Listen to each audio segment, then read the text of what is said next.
Well, this is one of those stories that's obvious on reflection, but pets need blood donors. In celebration of World Blood Donor Day yesterday, the Royal Veterinary College, RVC, has announced its Pet Blood Donor of the Year. Over 200 dogs and cats take part in pet blood donor programs that keep thousands of critically ill animals alive every year. They operate in largely the same way as national human blood banks in how blood is collected, processed, stored and distributed across the UK. On the line to tell me more now is Charlotte Russo, who is a nurse with the head of Transfusion at the Royal Veterinary College. Also on the line, we have Paul Downey, who has been donating with his pets. So they join me both now. Good afternoon. Hi, good afternoon. Right. Paul, are you there as well? I am, yeah. Fantastic. Great. I've got both of you here. So if I can start by asking you, Charlotte, what's the process like when someone brings their pet along to donate blood? So we generally do a sign-up appointment first, where we get to meet the potential blood donor, and we just ensure that they look like they're happy and confident to be in the veterinary environment, and then we'll perform some health checks on them to ensure that they are healthy enough to donate. And then the actual blood donation itself can be different, whether it's a cat or a dog. But for dogs, the owners normally come in with them. We use local anaesthetic cream over the site where the needle will be going in, so that they don't feel anything. And really they just have a health check from a vet to make sure they're healthy and well that day. And then we ask them to kind of lie down on their side, or they do a sitting donation. And we actually take the blood rather than from an arm like we do in people. It's actually taken from a vein in the neck. And so hopefully they don't feel the needle because of the local anaesthetic cream. And it takes around about 5 minutes for the blood donation to take place. And then after they've donated, just like us, they get a bowl of food and something to drink, so that we can kind of hydrate them nicely afterwards, and then they go home with a bag of food and a thank you. The cats normally stay in for a little bit longer, but it's the same process, a vein from the neck, just like it is with dogs. But they stay in with us for a couple of hours afterwards. We can't normally encourage them to eat quite like we can with the dogs. They're not quite as bribable. So we normally give them a drip, some fluids for a couple of hours afterwards, just to ensure that they're fully hydrated before they go home. And then again, they get a nice bag of food and a thank you to see them off. And Paul, can you tell me a little bit about your pets and how you discovered the idea of pet blood donations? Yeah, of course. We one of our previous cats went to the RVC for treatment, and basically needed a blood donation. And of course, you're sitting in the waiting room and told that your cat needs a blood donation. And at that point, you kind of go, okay, where do you get the blood from? And it was kind of that donation saved her life. So it kind of prompted us then to, dig in a little bit more and understand more about the program. And then from that, we signed up the dog, who was given for about 10 years. And then also the cats as well. We got 2 new kittens then, and as they came of age, we signed them up. So that's how we find the program. And yeah, I have to say the pets tend to love it because they get spoiled rotten when they go there. Yeah, so it's a bit away with pets, isn't it? I'm not sure how my cat would like it though. She's very, very, very particular. And Charlotte, how much of a demand is there for this, for the need, I suppose, for pet blood donations? Yeah, I mean, it's just like in human medicine. So with all sorts of procedures or trauma or conditions that people get, animals can experience the same thing. And so the demand is pretty high. There is a national blood bank for dogs in the UK, but there isn't for cats. So we're actually the only place in the UK at the moment that has stored cat blood. So the demand is high. We have about 120 dogs on our program and about 60 cats that come in and donate, and we're performing about over 700 transfusions in our hospital alone every year. So there's always a need and a demand for more blood donors to sign up. But as you said, it has to be animals that are suitable for it, and we're really particular about making sure that it's cats and dogs that are comfortable and happy and confident and quite relaxed with the whole process. So there is a bit of a selection process, but it's really important that people maybe have a look and see if their own pet might be suitable. And Charlotte, do animals have different blood types like humans? Yeah, so every species has its own set of blood types that are specific to them. And so cats have about three blood types that we recognise, and actually Paul's cats that are on our programme are a rarer blood type. And then in dogs there are multiple blood types as well, but we predominantly only really we only type them for one particular blood type to see if they have that one or not. And there's always a need for those blood donors that don't carry this particular blood type in dogs, because they're then classed as being universal blood donors, just like in people, the O negative donors. So in dogs, we're always looking for more negative donors or DA1 negative donors to sign up. And they're normally kind of breeds such as Dobermans and Boxers, Greyhounds. There's a certain pattern with breeds that kind of tend to fit with certain blood types. Thank you. And Paul, so when you have a day where your pets are donating blood, do you take the two cats and the dog all at the same time? What does it kind of look like? What's the process like for you as a pet owner? It's actually quite nice because with the dog, that's on a set calendar because they can store that blood. So it's kind of you'll do it sort of 6 weekly. So you'll go at a set appointment. So you've got that in your calendar, so you work around it. With the cats, it tends to be when they've got someone coming in looking for blood. So it's more of an ad hoc. And it's lovely because we have two cats, a male cat and a female cat. And the female cat, I've got to say, is very intellectual because she seems to know when you're looking for a donation because she's very good at hiding, you know. So it tends to be that you kind of go, oh, do you know what? I can't find her, but I'll grab him, you know. But yeah, we're not very far away from the RVC. So it's nice to be able to help out, you know. Yeah. And do you stay with them whilst they're having the process done? We always did with a dog, and which was always good fun because, you know, he gets a nice health check and you get one of the vets come in. So, you know, each and every time he gets a heart check. So you walk away there feeling confident that he's in good health, you know. And then he's a big fella. He's a crossbreed between a German Shepherd and a Lurcher. Wow. So he kind of just sort of flops around and loves the attention from everyone, like, you know. But with the cats, you tend to drop them in and then come back a few hours later. Yeah. So you kind of arrange a time then to pick them up.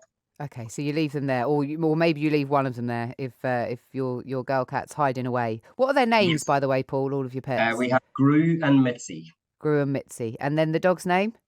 Gizmo. Gizmo. Okay, great names. Love pet names. You never know what you're going to get when you ask people their pets' names. And and Charlotte, is the RVC short of any particular type of blood or blood type, should I say?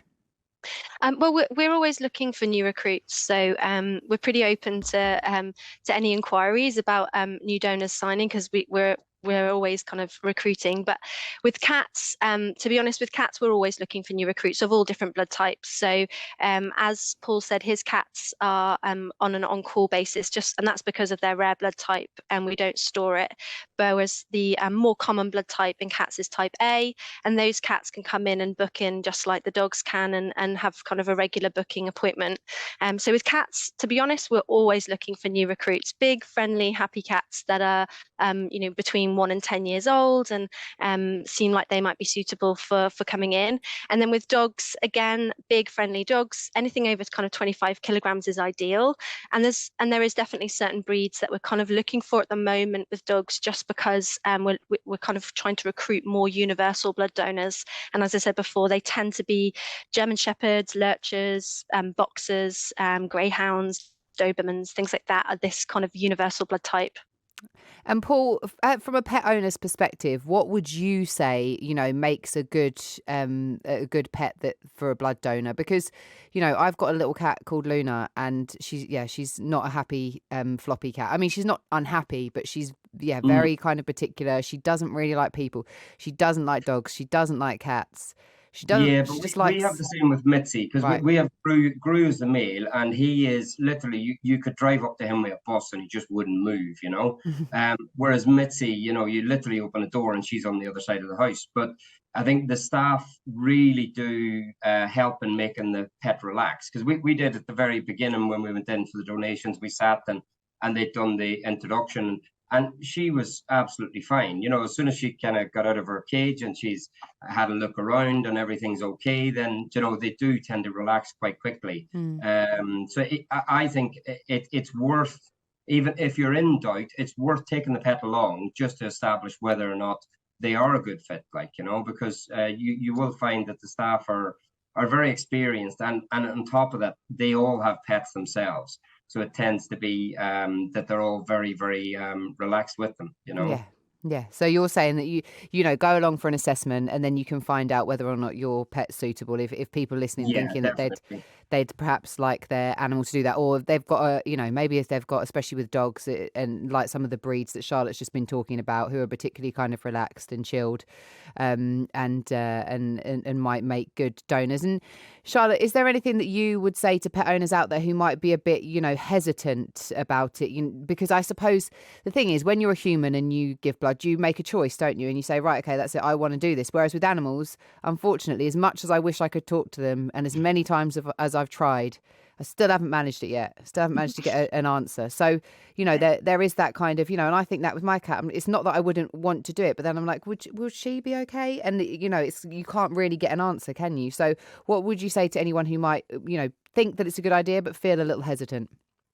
Yeah, and we totally appreciate that. We're there to be their advocates. So the initial appointment that we have with them is really to kind of behaviorally assess them and make sure that everybody is comfortable, that we're picking up signs from the animal that they feel like this is something that the signs that we kind of look for are signs of consent, essentially, because they can't give it verbally to us. So we're making sure that they're happy, that they're comfortable, that they seem quite content, that they'll take treats from us.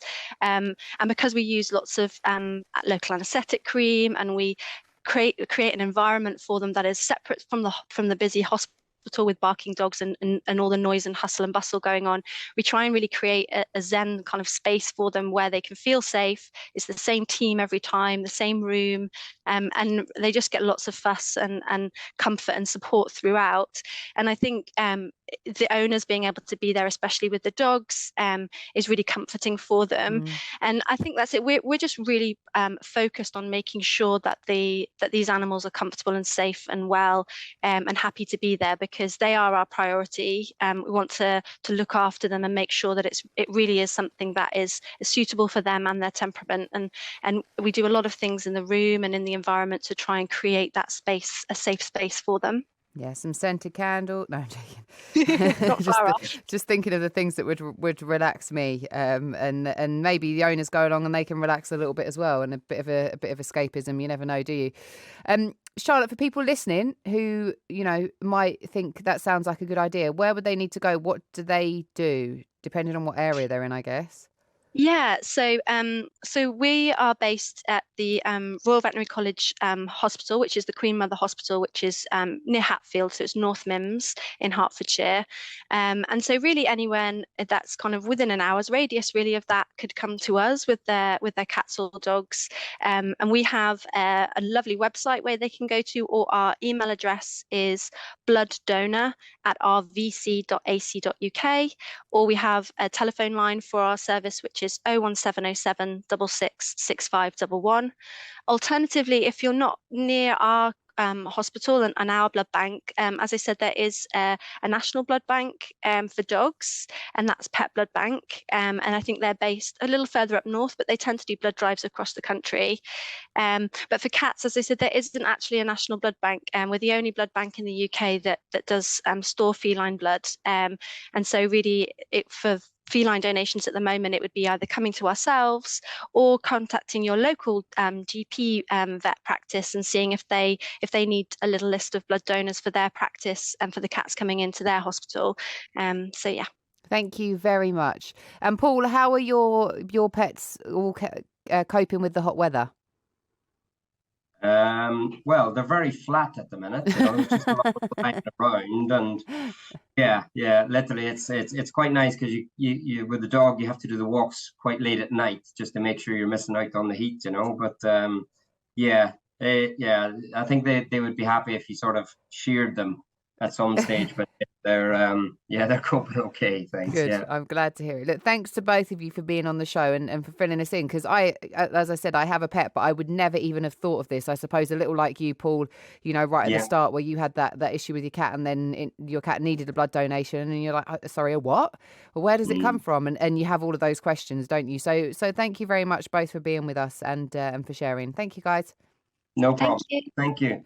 Take care. That was Charlotte Russo, who is a nurse with the head of Transfusion at the Royal Veterinary College, and Paul Downey, whose pets have been donating blood for a considerable amount of time. His dog was donating for over 10 years. So there you go.